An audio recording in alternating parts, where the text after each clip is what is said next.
शादी का वादा करने के बाद सेक्स अगर आप करते हैं तो नहीं माना जाएगा रेप।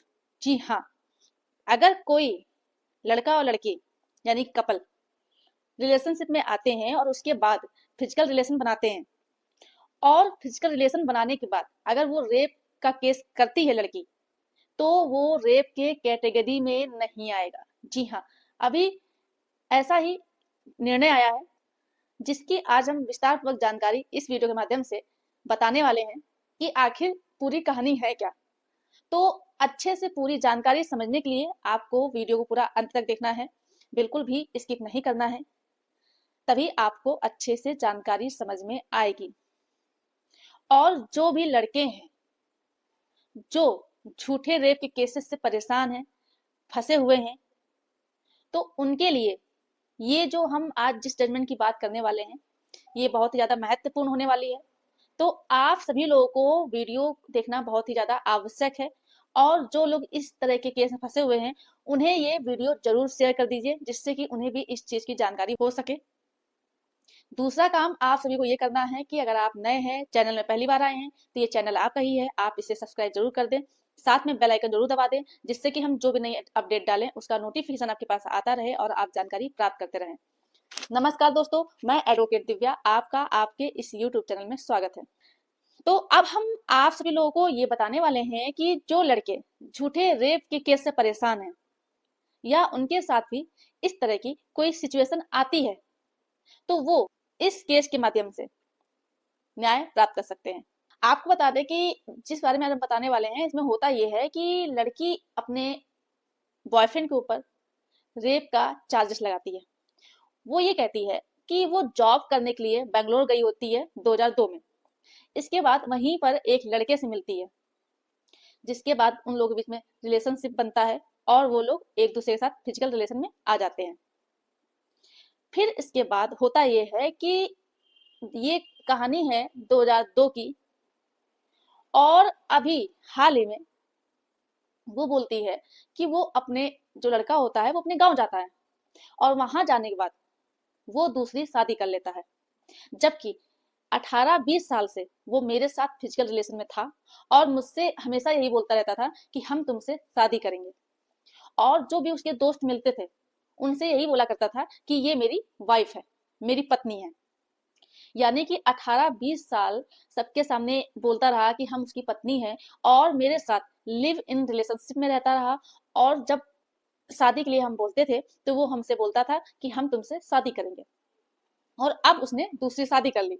और जब मैंने उससे इस चीज के लिए बोला कि तुमने तो मुझसे शादी करने के लिए बोला था, मेरे साथ 18-20 साल तुम लिव इन रिलेशन में रहे, इसके बाद तुमने दूसरी शादी कैसे कर ली, तो वो मुझसे लड़ाई करने लगा, हमसे गाली गलौज करने लगा। तो ऑनरेबल कोर्ट के पास जब केस जाता है तो जो लड़का होता है वो भी अपना पक्ष रखता है।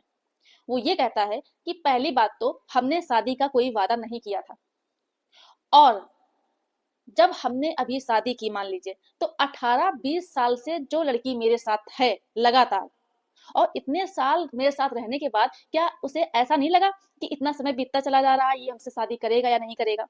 बीच में कोई ऑब्जेक्शन क्यों नहीं किया, बीच में मेरे ऊपर केस क्यों नहीं किया कि हम उससे शादी नहीं कर रहे हैं? और इतना ज्यादा टाइम बढ़ता चला जा रहा है, उसे कोई एहसास नहीं हुआ कि हम उससे शादी करेंगे या फिर नहीं करेंगे?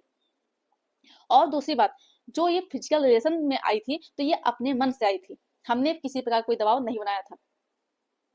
इस तरह से सारी बातों को कोर्ट ने देखा, सुना, समझा, तथ्यों देखा। कोर्ट को ये चीज समझ में आई कि जो केस किया गया है ये गलत किया गया है। ये सिर्फ ये जो महिला है ये इस कानून का मिसयूज कर रही है, क्योंकि जो महिला 18-20 साल तक, यहाँ तक कि 22 साल तक साथ में रही, फिजिकल रिलेशन में रही, और उसे क्या अभी तक कोई एहसास ही नहीं हुआ कि वो उससे शादी करेगा या फिर नहीं? और अगर मान लो कि उसकी शादी, वो गांव गया, अचानक से उसकी शादी कैसे हो सकती है? क्या जब वो लोग 24 घंटे एक दूसरे के साथ रह रहे हैं, लिव इन रिलेशनशिप में रह रहे हैं, तो क्या उसे इस चीज का एहसास नहीं हुआ कि वो लड़का उससे शादी करेगा या नहीं करेगा? आज जब कोई बात हुई, आपस में कोई झगड़ा हुआ, तो उसे इस चीज की जानकारी, तब उसने उस लड़के के ऊपर केस कर दिया। इससे तो साफ साफ ये नजर आता है कि ये लड़की इस कानून का मिसयूज कर रही है। क्योंकि जो भी व्यक्ति 18-20 साल किसी व्यक्ति के साथ रहता है, उसे इस चीज का अनुभव हो जाता है कि वो व्यक्ति सही है या गलत है, या उससे शादी करेगा या फिर नहीं करेगा। तो इस तरह से जो लड़की के द्वारा केस किया जाता है उसे क्वैश कर दिया जाता है, और जो लड़का होता है उसे छोड़ दिया जाता है। केस का जो नाम है वो है सतीश बनाम स्टेट ऑफ कर्नाटक का। तो इस केस में यही बोला गया कि आपको इस चीज को समझने में 20-22 साल लग गया कि वो लड़का आपके साथ रेप कर रहा है। 18-20 साल से आपको ये चीज समझ में ही नहीं आई। तो इस तरह से केस को खत्म कर दिया जाता है इस केस में। तो अगर आप भी इस तरह से परेशान हैं तो आप भी प्रूफ के आधार पर न्याय प्राप्त कर सकते हैं। ऐसा बिल्कुल भी नहीं है कि सिर्फ लड़कियों की सुनी जाती है या महिलाओं की ही सुनी जाती है। अगर आपके पास सही एविडेंस है, तथ्य हैं जो आपने लिखे वो सही साबित हो रहे हैं, तो आपको न्याय जरूर मिलेगा। तो ये जानकारी आपको बताना मुझे लगा कि आवश्यक है। मेरे द्वारा दी गई जानकारी अगर आपको पसंद आई हो तो वीडियो को लाइक जरूर कर दें, ज्यादा ज्यादा लोगों को शेयर कर दीजिए, और अभी भी अगर आपने चैनल को सब्सक्राइब नहीं किया है तो ये आपका ही चैनल है, आप इसे सब्सक्राइब जरूर कर दें। धन्यवाद।